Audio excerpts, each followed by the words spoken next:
Welcome to the Trump Breaking News Network, your daily source for up-to-the-minute Trump news. Join us today and every day. Here's today's news. This is TBNN. James Comey's congressional testimony is going to be huge. Even as news stories of numerous interactions between Russia and associates of President Donald Trump have continued to break on a frequent basis, congressional Democrats have become more circumspect in their rhetoric about the subject. On Sunday, Virginia's Senator Mark Warner told CNN that while there is a lot of smoke in terms of contacts, we have no smoking gun at this point. In large measure, that is because any legal prosecution or impeachment actions would have to rely upon real documentation or sworn public statements. Thus far, those things do not exist. But fired FBI Director James Comey's upcoming public testimony before the Senate Intelligence Committee may provide a way of bringing together the numerous threads of the Russia scandal in a way that becomes a historical moment. There are all kinds of rumors around, there are newspaper stories, but that's not necessarily evidence, Senator Dianne Feinstein, the California Democrat, said on CNN last month.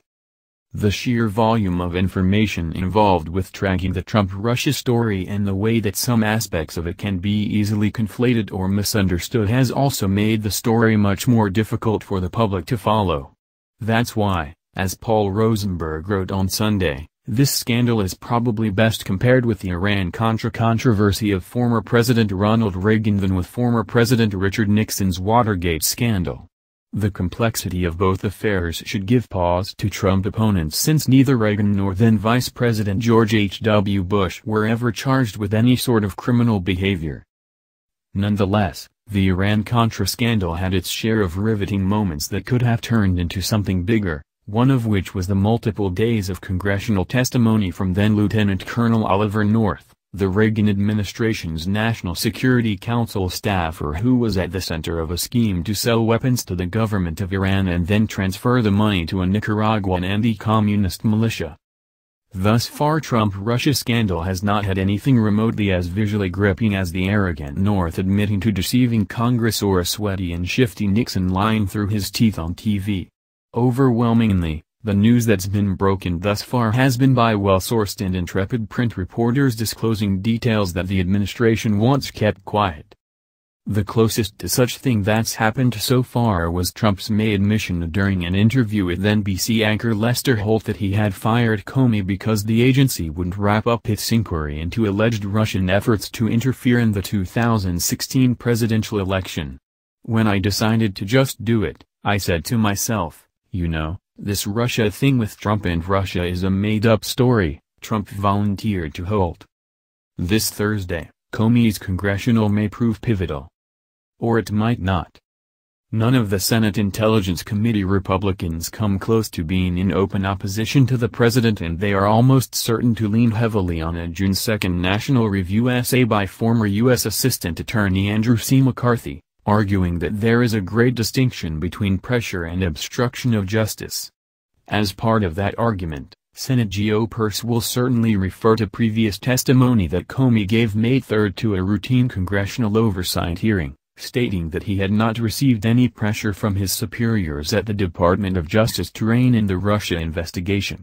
If he admits that Trump asked him privately to end the inquiry, more partisan Republicans are likely to accuse Comey of having committed perjury. It's a specious allegation, however, considering that when he was asked about pressure, the original question was only in reference to the Department of Justice, not the White House. More clever Republicans are likely to make some version of McCarthy's point. No one in America knows the law of obstruction better than Comey, who has spent much of the last 30 years as a high-ranking federal prosecutor and the federal government's top cop. He is well aware that pressure is not obstruction.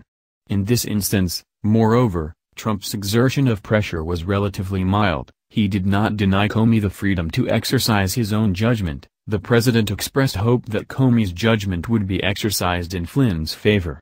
Any of us who has ever had an overbearing boss is familiar with this kind of prodding. It can be unpleasant, even anxiety-inducing. But Comey is a big boy, he has a history of not being intimidated by presidents, and what we're talking about here is not exactly the rack.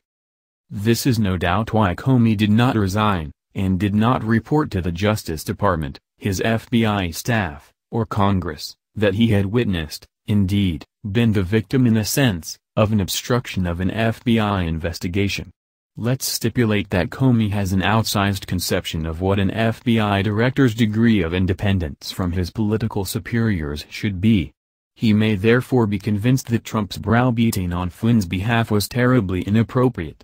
That still doesn't make it obstruction. Not even close.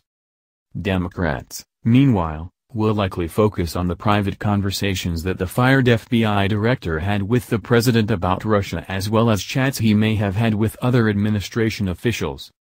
While Comey is said to have wanted his testimony to be a public matter, how much he will be able to answer curious senators' questions remains in doubt. In this regard, a fireworks-filled hearing is likely to mean that Comey has said much of the same things during his interviews with the investigation team of special counsel Robert Mueller, himself a former FBI chief. But if Comey is quiet on Thursday, that could be a much worse indicator for Trump. In either case, expect Comey's first congressional appearance since his firing to present the Trump-Russia story so far into a framework that is more compact and easier to follow. That's the news. Join us here every day. Be sure to subscribe and click the bell. See you next time. This is TBNN.